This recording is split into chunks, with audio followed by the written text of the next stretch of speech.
Nah, maka dari itu, berarti hukum harus ditegakkan secara adil bagi seluruh rakyat Indonesia.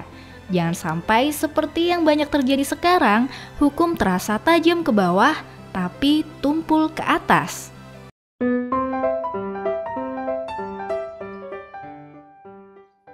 Assalamualaikum warahmatullahi wabarakatuh. Shalom, Om Swastiastu, Namo Buddhaya, salam kebajikan untuk kita semua. Perkenalkan, kami dari kelompok 14 akan mempresentasikan tentang Spannung Verhältnis atau ketegangan dalam 3 nilai dasar hukum dalam rangka penilaian ujian akhir semester. Perkenalkan, nama saya Salsabila Mufidah Nabil dengan NIM 11000120130130670. Perkenalkan, nama saya Ananda Fikri dengan NIM 11000120130130669. Perkenalkan, nama saya Anissa Nuria Anindya dengan NIM 11000120130130667. Perkenalkan, nama saya Emilia Anita Firdaus dengan NIM 11000120130130676. Assalamualaikum warahmatullahi wabarakatuh. Perkenalkan, nama saya M. Aryo Yogi Pratama dengan NIM 11000120130130672.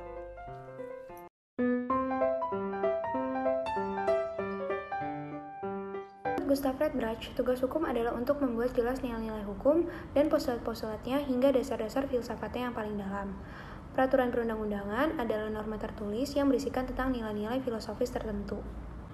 Peraturan perundang-undangan sebagai sebuah norma adalah pendukung dari tatanan ketertiban dan juga ketatanan keadilan yang memiliki sifat-sifat tertentu pula. Sifat-sifat ini bisa dilihat dari adanya ketegangan antara idealitas dan juga kenyataan. Antara idealitas dan kenyataan, peraturan perundangan sebagai peraturan hukum dituntut untuk memenuhi nilai-nilai dasar dari hukum. Ada 3 nilai dasar hukum menurut pandangan Friedrich. Ketiga nilai dasar tersebut adalah keadilan, kegunaan, dan juga kepastian hukum. Sekalipun ketiga-tiganya adalah nilai dasar dari hukum, tetapi di antara mereka memiliki suatu ketegangan atau Spannung Verhältnis ini. Masing-masing nilai dasar ini memiliki tuntutan dan kepentingan yang berbeda-beda, sehingga satu dengan yang lainnya berpotensi untuk saling bertentangan.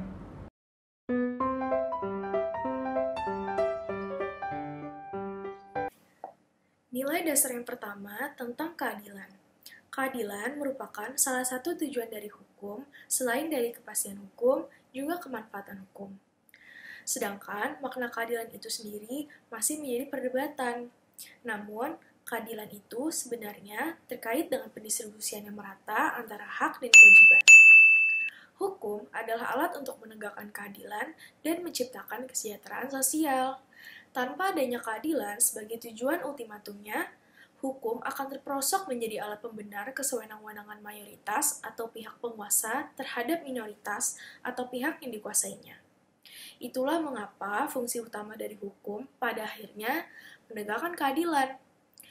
Keadilan itu sendiri merupakan tujuan hukum yang paling penting. Bahkan ada yang berpendapat bahwa keadilan adalah tujuan hukum satu-satunya.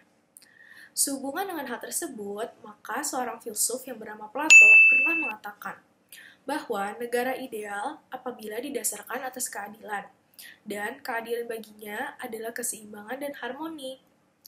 Harmoni di sini artinya warga negara hidup sejalan dan serasi dengan tujuan negara, di mana masing-masing warga negaranya menjalani hidup secara baik sesuai dengan kodrat dan posisi sosialnya masing-masing.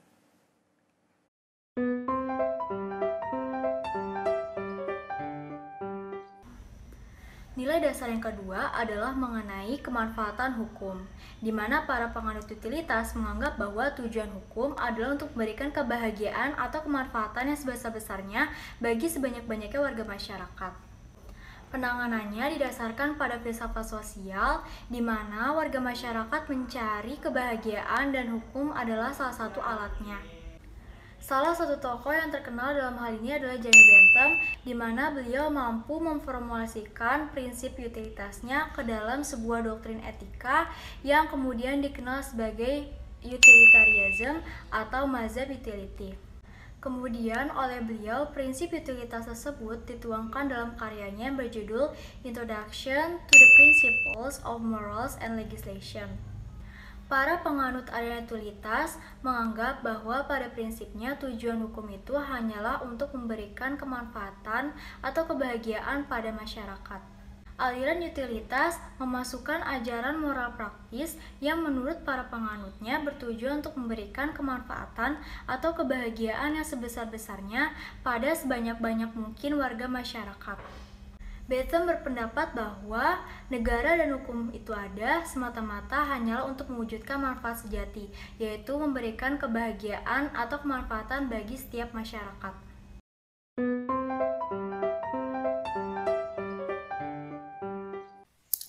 Nilai dasar yang ketiga, tentang kepastian hukum.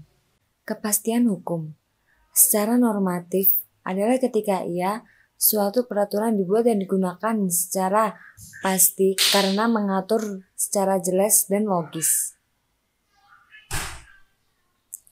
Jelas dalam artian tidak menimbulkan keraguan-raguan, maksudnya multi atau tafsir, dan logis dalam artian ia menjadi suatu sistem norma dengan norma lain sehingga tidak berbenturan atau menimbulkan konflik norma.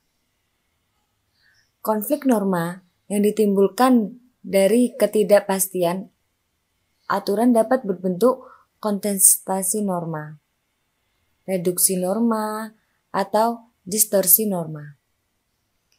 Di sisi lain, ada sebagian pemikir beranggapan bahwa kepastian hukum merupakan keadaan di mana perilaku manusia, baik individu, kelompok, maupun organisasi,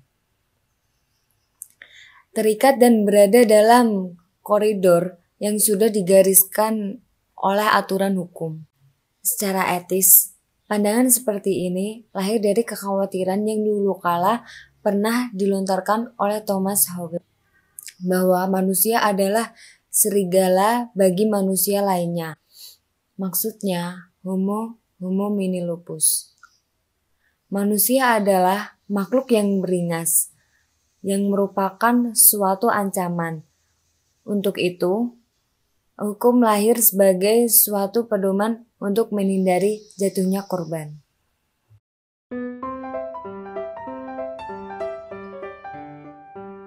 Tiga asas tersebut masing-masing menjadi substansi hukum yang menjadi perspektif dari produk suatu kepastian hukum. Tidak jarang, orang yang memegang satu perspektif akan berbeda dengan pandangan dengan orang yang memegang prinsip lainnya. Seperti halnya orang yang memegang asas kepastian hukum dan asas keadilan. Berikut ini saya sediakan ilustrasinya. Yang pertama ada kasus hukum Nenek Minah yang harus menjalani hukuman selama 1 bulan, 15 hari, ditambah 3 bulan masa percobaan. Nah, hukuman itu harus dijalani setelah Nenek Minah dinyatakan telah bersalah karena mencuri buah kakao di area perkebunan PT Rumpun Sari Antan. Dari segi kepastian hukum, hal ini memanglah tepat. Namun dari asas keadilan, terutama perasaan keadilan yang ada di masyarakat, hal ini jelas menjadi suatu persoalan. Rasa ketidakadilan akan semakin mencuat ketika dihadirkan contoh kasus lainnya. Kasus yang menimpa Gayus Tambunan misalnya. Seorang PNS di Dinas Perpajakan menjadi contoh yang tepat. Gayus terbukti bersalah menerima suap dan merugikan uang negara miliaran rupiah. Tetapi vonis yang dijatuhkan hanya 8 tahun penjara dan denda 1 miliar. Padahal sejatinya, Gayus telah berkhianat kepada negara, bahkan telah mencederai jutaan hati masyarakat Indonesia yang selama ini mengharapkan keadilan dan kesejahteraan. Di sisi lain, terkait dengan hubungan dari ketiga nilai dasar hukum yang telah disebutkan di atas, sekalipun sudah dijelaskan, namun di antara mereka dapat terjadi ketegangan satu sama lain. Ketegangan itu masih bisa dimengerti disebabkan oleh adanya potensi-potensi mereka untuk saling bertentangan.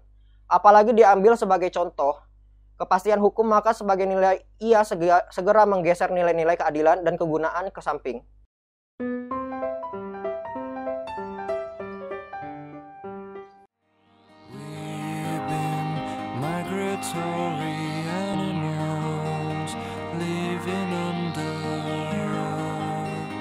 Changing weather,